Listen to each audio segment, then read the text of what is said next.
अब तक की 5 अहम खबरें। न्यूयॉर्क की सड़कों पर वजीर-ए-आज़म मोदी के खिलाफ लोगों के एहतजाज के साथ जो बाइडेन को पीएम मोदी से पूछने वाले सवालों को डिस्प्ले करता हुआ घूमा एक ट्रक। वजीर-ए-आज़म नरेंद्र मोदी अपने 5 रोजा अमेरिकी दौरे पर गए हुए हैं। जब से वजीर-ए-आज़म अपने दौरे पर गए हैं तब से ही वहां की खबरों से मुल्क पर असर देखा जा रहा है।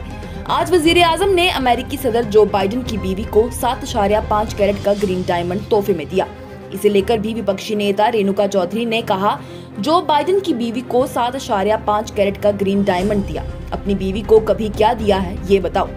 इसके साथ आज न्यूयॉर्क की सड़कों पर बड़ा उतार चढ़ाव देखने को मिल रहा था। मीडिया रिपोर्ट्स में दिखाया जा रहा है कैसे अमेरिका में रह रहे हिंदुस्तानी नरेंद्र मोदी का खैर मकदम कर रहे हैं। वहीं सोशल मीडिया पर वजीर-ए-आज़म की मुखालफत कर रहे लोगों की तस्वीरें भी वायरल हो रही हैं, जो हाथ में बोर्ड लिए खड़े हैं जिस पर अखंड भारत मुर्दाबाद मोदी और रियल हिंदूज डोंट लिंच जैसे बयान लिखे गए हैं। वहीं आज न्यूयॉर्क शहर में एक स्क्रीन डिस्प्ले वाला ट्रक घूम रहा है जिसमें अमेरिकी सदर जो बाइडेन को वजीर-ए-आज़म मोदी से पेचीदा सवाल पूछने को कहा जा रहा है जो कि हिंदुस्तान में हुए वाकयों से जुड़े हुए हैं। ट्रक पर डिस्प्ले किया गया कि जो बाइडेन मोदी से पूछो कि भारत कत्लेआम की तरफ क्यों बढ़ रहा है। मोदी जी को 2005 से 2014 तक अमेरिका में बैन क्यों किया गया था। स्टूडेंट एक्टिविस्ट उमर खालिद को बिना ट्रायल 1000 से ज्यादा दिनों से कैद क्यों रखा गया है। महिला पहलवानों को डिटेन क्यों किया गया जब वो पीएम मोदी के वजीर की जानिब से किए गए जिनसी हरासा के खिलाफ प्रोटेस्ट कर रही थी। इसके साथ ही ट्रक पर यह भी लिखा गया था #क्राइम मिनिस्टर ऑफ इंडिया। साथ ही साथ CPJ एशिया ने वाशिंगटन पोस्ट के साथ मिलकर एक पूरे पेज की एड चलाकर हिंदुस्तानी सहाफियों की प्रेस की आजादी के बारे में छापा है। इस इश्तिहार में हालिया में हिरासत में लिए गए 6 सहाफी आसिफ सुल्तान, गौतम नवलखा, सजाद गुल, फहाद शाह, रुपेश कुमार सिंह और इरफान महराज की तस्वीरें दिखाकर लिखा गया, हिंदुस्तान दुनिया में सबसे बड़ी जमहूरियत है और मीडिया के लिए सबसे बड़ा खतरा भी। वहीं ये भी खबरें आ रही हैं कि अमेरिकी सदर जो बाइडेन की प्रेस कॉन्फ्रेंस में वजीर-ए-आज़म नरेंद्र मोदी भी शामिल होंगे, लेकिन उनसे बस 2 ही सवाल पूछे जाने की इजाजत मिलेगी। मुसलमान मस्जिद नहीं हटाते तो उन्हें तोड़कर गंगा में फेंक देगा हमारा समाज, संजय निषाद का विवादित बयान। उत्तर प्रदेश में योगी सरकार के कैबिनेट मंत्री संजय निषाद ने एक विवादित बयान दिया है। दरअसल संजय निषाद ने प्रयागराज के श्रृंगवीरपुर धाम में निषाद राज के किले में बनी मस्जिद को लेकर कहा कि अगर मुसलमान मस्जिद को अगली होली तक नहीं हटाता है तो निषाद समाज को उसे गंगा में फेंक देगा। उन्होंने कहा कि अगर समाज मस्जिद को फेंकेगा तो हमें समाज के साथ खड़े रहना पड़ेगा। उन्होंने मीडिया से बातचीत करते हुए कांग्रेस और तमाम विपक्षी दलों पर निशाना साधा। मुसलमानों पर बोलते हुए उन्होंने कहा कि लव जिहाद के साथ साथ अब मुसलमान लैंड जिहाद भी कर रहे हैं। जहां मंदिर है वहीं मस्जिद बना रहे हैं। ये किला हिंदुओं और निषादों के विश्वास का मरकज है और ये कैसे मुमकिन है कि जहां भगवान आराम किए हों तो उनके सीने पर हम मस्जिद बना दें, और अगर हिंदू श्रृंगवीरपुर में पूजा नहीं करेगा तो क्या उसके लिए काबा जाएगा। भाजपा और RSS वाले लव जिहाद के मामले में रखते हैं दोहरी सोच, शंकराचार्य अविमुक्तेश्वरानंद का बयान। शंकराचार्य अविमुक्तेश्वरानंद जी महाराज ने यूपी के मेरठ में RSS और बीजेपी पर निशाना साधा।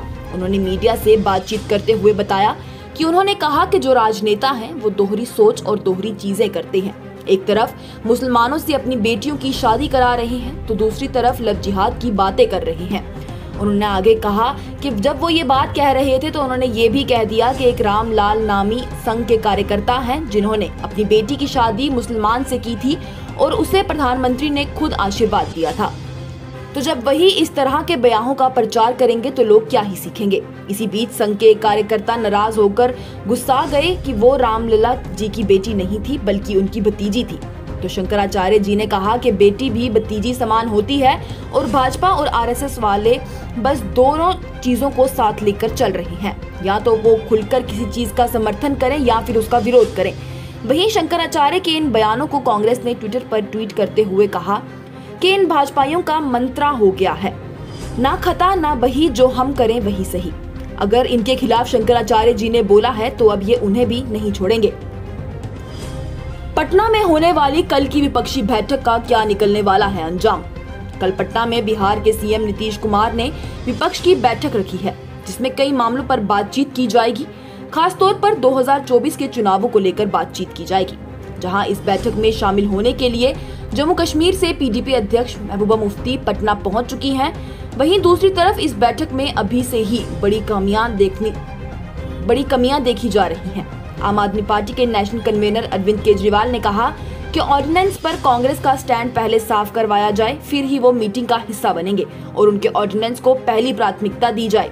इसके साथ ही बिहार के पूर्व मुख्यमंत्री राम मांझी ने कहा कि ये जो बैठक है इसमें कुछ तय नहीं किया जाएगा। यहाँ पर एक बात समझी जाए कि प्रधानमंत्री चुनने के लिए इनके पास बहुत से चेहरे हैं, लेकिन देश में प्रधानमंत्री बनाने के लिए वैकेंसी खाली नहीं है। इसके साथ ही इस ओपोजिशन मीटिंग में आरएलडी ने शामिल होने से मना कर दिया है, जबकि बीएसपी को मीटिंग का न्योता ही नहीं भेजा गया है। दिल्ली में मंदिर तोड़े जाने पर मचा बवाल, आम आदमी पार्टी ने एलजी पर लगाया इल्जाम।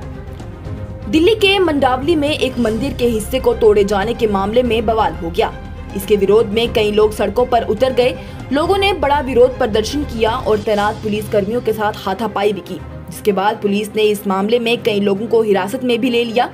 वहीं इसके बाद भी विरोध जारी रहा और सोशल मीडिया पर भी इस कदम के बाद दिल्ली सरकार की कड़ी निंदा की जा रही थी, जिनका जवाब देते हुए आम आदमी पार्टी के लीडर आतिशी सिंह ने दिल्ली के एलजी पर संगीन इल्जाम लगाए हैं। आतिशी सिंह ने एलजी विनय कुमार सक्सेना के लिए कहा कि जो भी मंदिर मंडावली में तोड़ा गया है वो एलजी साहब के हुक्म पर तोड़ा गया है। इससे पहले ये मंदिर तोड़ने की फाइल मनीष सिसोदिया के पास आई थी तो उन्होंने इस पर मंजूरी नहीं दी थी, लेकिन एलजी साहब ने उनके फैसले को ओवर रूल कर दिल्ली में सिर्फ मंडावली का मंदिर ही नहीं बल्कि 10 और मंदिर को तोड़ने का हुक्म जारी किया और ये भी कहा कि आगे से मंदिर तोड़ने की कोई फाइल अगर आए तो वो सीधा उनके पास आए, ना कि दिल्ली की चुनी हुई सरकार के पास। ये थी अब तक की 5 अहम खबरें। लेटेस्ट अपडेट्स के लिए देखते रहिए न्यूज़ इनसाइडर 24/7।